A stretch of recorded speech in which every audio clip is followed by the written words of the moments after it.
I'm back with Heather Evans, and we're talking about specifically the Confederate monuments on the courthouse lawn in Abingdon.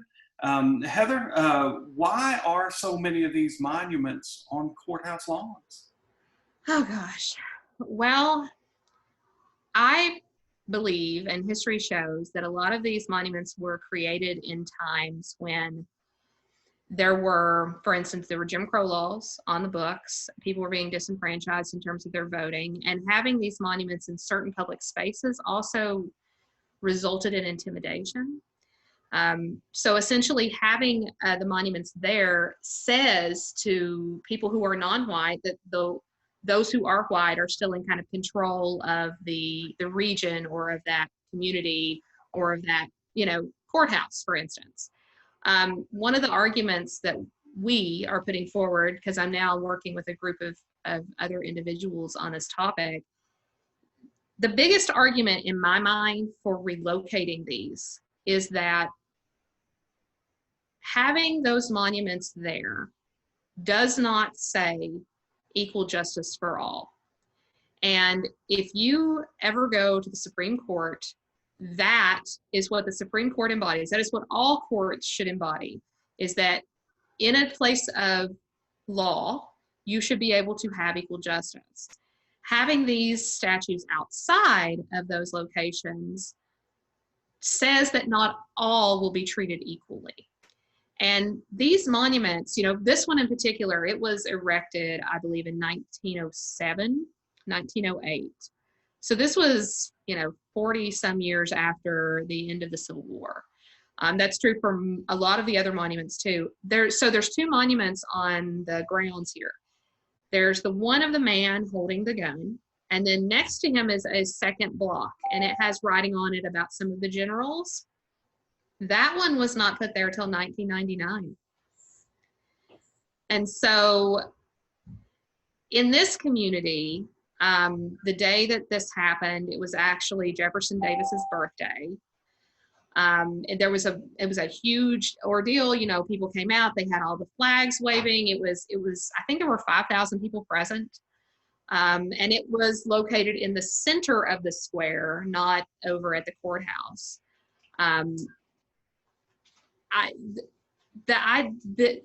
Just having it there makes it so that it is an equal justice. If you are an African American walking into that courthouse and you're walking by these monuments, why would you think you're going to get an equal trial or a fair trial? These are individuals, and for this is a monument that is not of a particular person. This is just a Confederate monument. So this person could be anyone. It isn't representative of a particular individual who fought.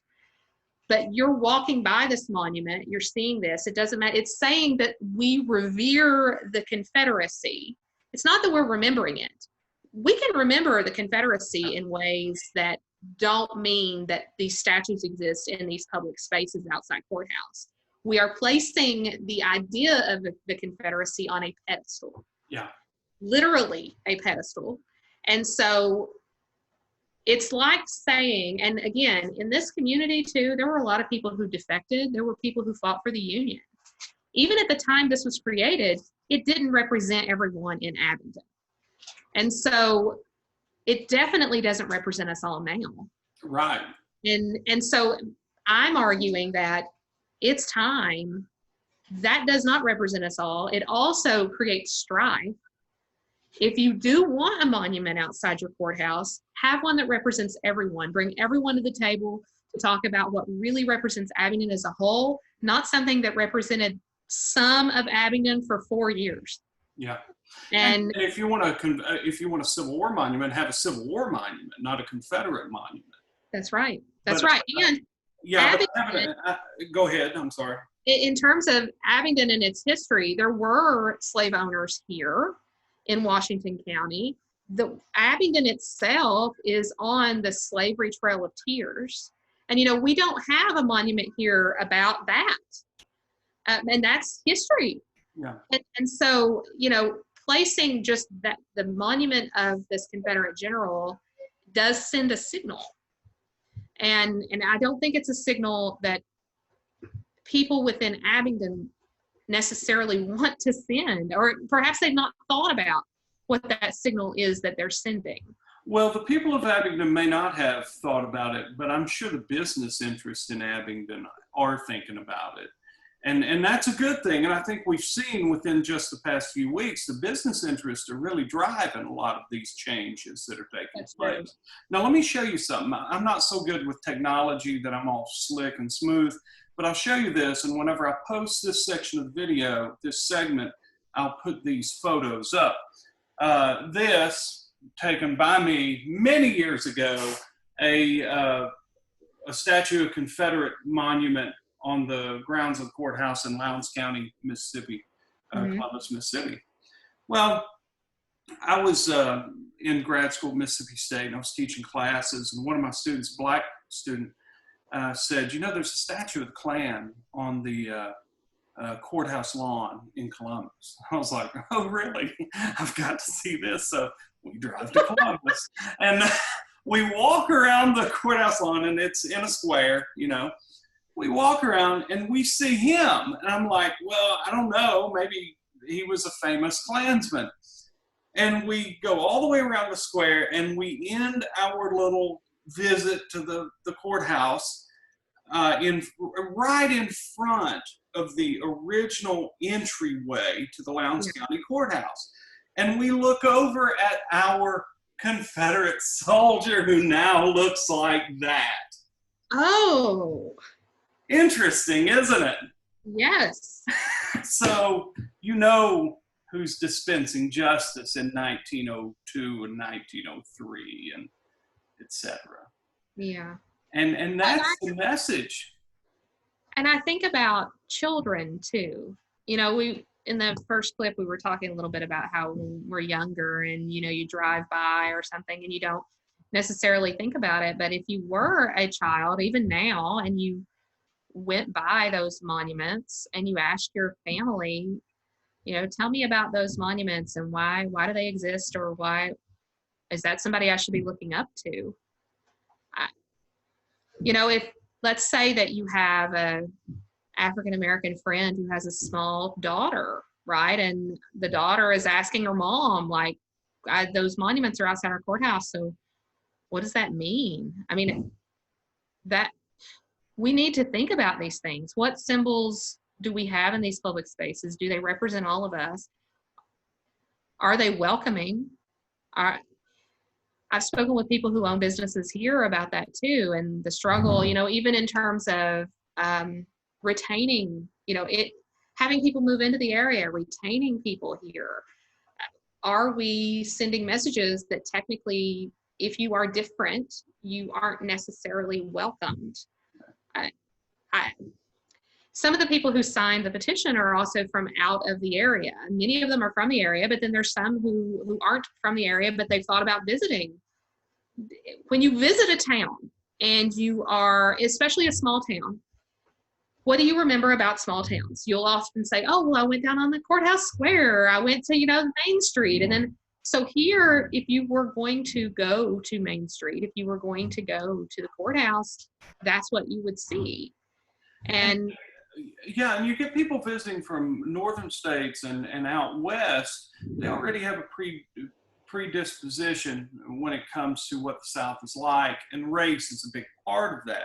So when you go and you see those statues, that just reinforces some pretty negative things about us that may not really speak to who we really are.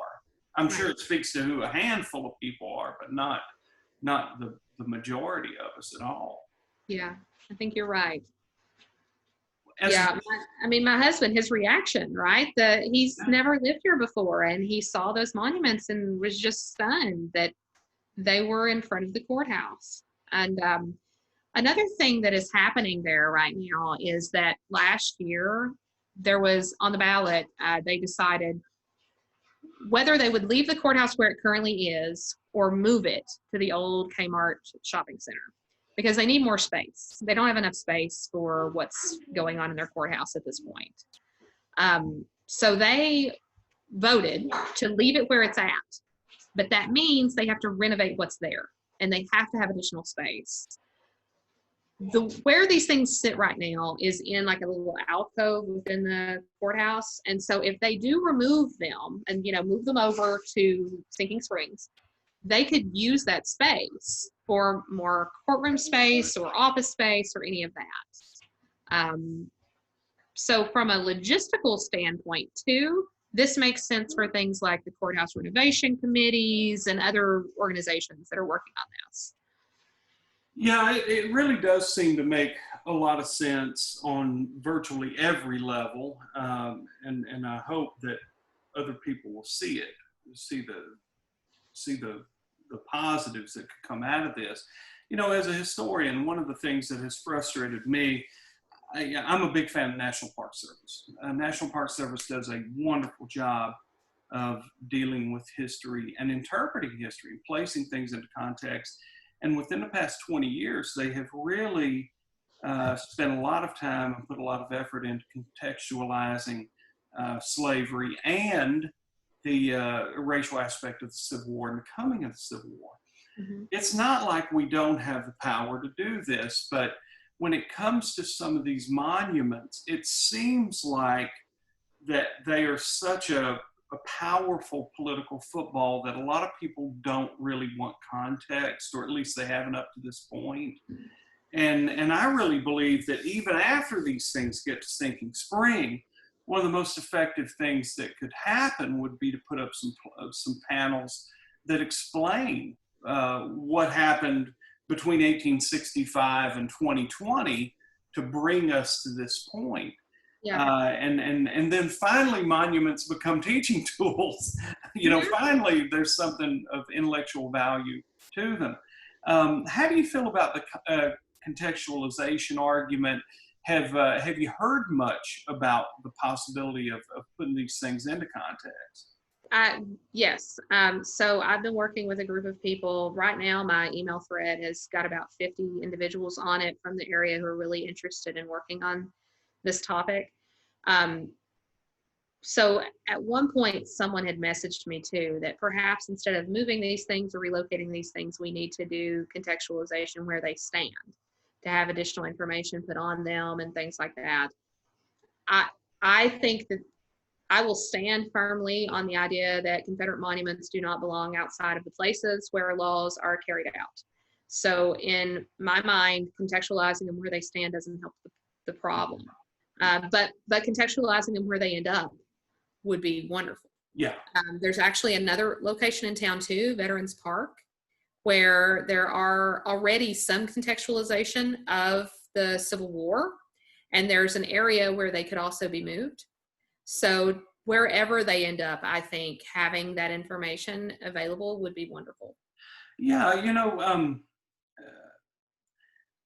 I've been struck by, I guess, how these various protests have worked out, and it seems like we're going in a very clear, logical direction in regard to what you're talking about doing in Abingdon. In looking at the Lee statue in Richmond, call me crazy, but what they've done to the Lee statue reminds me of what they did to the Berlin Wall. And I think it's beautiful. And I really think what you do with the Lee statue is leave it and contextualize it. With all the graffiti? Oh, I think the graffiti I love it. Part. Yeah. If you look at the Berlin Wall, that is the first thing they did. They spray painted, and they'd been spray painted for 35 or 40 years, but even if right in front of the Alderman Library at UVA, they've got a segment of this wall behind glass that looks wonderful. So have you seen the ballerina pictures that are taken there? Yes. Oh, that's incredible. Exactly. And it's powerful images, right? Like that's very powerful. Yeah, and that image of ballerinas at the monument. Black ballerinas. What was that? Black ballerinas. Yes. And that should be the image of the year. Like that was perfect. Yeah, I think so too. One of the other things that our viewers who are fiscal conservatives might appreciate is that these Confederate monuments are maintained because of their location with taxpayer dollars. They are. So if you're a true fiscal conservative, you should be opposed to this, and you should want those shuffled off to someplace where somebody else can maintain them. But they are, and it basically meaning Black people in Abingdon pay money to keep Confederate monuments up on the courthouse lawn. Yeah. And a lot of people, they never really think about that. They really don't. Now, I'll also say, in terms of the money aspect of this, so many communities have been removing these things in the middle of the night. I don't know if you've paid attention to that, but it's like in the middle of the night, midnight, all of a sudden those monuments will be gone. But the reason they're doing that is because of safety reasons, right? People are coming out to like make threats about moving them. And then sometimes it's hard to find companies who are willing to actually relocate these monuments.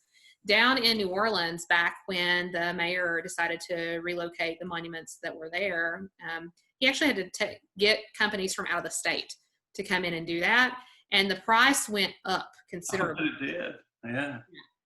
So we've been looking into the price to move these monuments as well, kind of thinking that, that might be a reason why people are like, well, hold on, it's going to cost this much to move them. And I think that actually, no matter the cost, we could start a GoFundMe and raise enough money to relocate those monuments. Yeah. Well, I think those things need to be done. I tend to believe, you know more about this being a political scientist, where there's a will, there's the money. And if we want them moved, I'm sure we can find a way to do that. I wanted to show you a book cover, brand new, really good on your topic, false cause, fraud, fabrication, white supremacy, and Confederate memory. The thing that's neat about this, Adam Dombey, a friend of mine, teaches at College of Charleston, wrote this. And Dombey on Facebook the other day. I saw that. See him? The monument is coming down and he's holding his book cover up next to it. It was great. I saw that. Yeah. Dombey's great. And I messaged him the other day and I said, timing really is everything sometimes. And yeah, I mean, the lost cause, the idea that it's like we downplayed slavery. Yeah. In the South. And why aren't there more monuments of what actually happened to Black people during the Civil War, before the Civil War? There should be more. I tweeted something the other day about how I've learned everything I know from history. I've learned from looking at monuments, which is why I know like 3 women, right? So like. Well, I saw one the other day. Somebody was sitting on a bench with a sculpture of a man there, and they were like just staring at him, just learning from him. But in reality, in not just the academic world, but in the world in general, we don't learn from that stuff. We learn from books and articles and sources and all that wonderful stuff. I will say that I'm increasing tourism in Abingdon. I'm sure you are. I drove past the wrong kind. Well, I keep driving past the courthouse, and there's always people there taking pictures now. So, see, they've never been more popular. They haven't, no. Okay, Heather, let's go ahead and cut this segment. We'll come back and do a third segment, so stick around.